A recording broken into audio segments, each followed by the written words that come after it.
Алтын кызым, таттуу кызым, жан кызым, тагдырыңа таалай бакыттууш кылсын. Эмне максат тилегениң бар болсо, жаратканым сага баарын кут кылсын деп, сүйүктүү кызыбыз Өмүрканды 14 апрель 5 жашка толушу менен куттуктайбыз. Бул өмүрдүн ар кырын аша бер, жакшылыкка, ар бакытка жете бер. Келечегиң ачык болуп, кең болуп, сыймыктанар кыргыз кызы боло бер. Барчылыкта гүл жашоодо толо бер. Кымбаттуу кызыбыз Өмүркан, сага бекем ден соолук, узак өмүр, кең келечек, бакыт таалай, мол ырыскы, бактылуу балалык каалайбыз.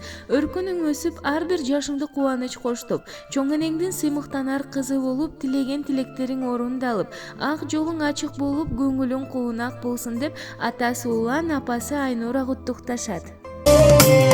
Жаратканым арнаган, мээрим төгүп айланам, жандай көргөн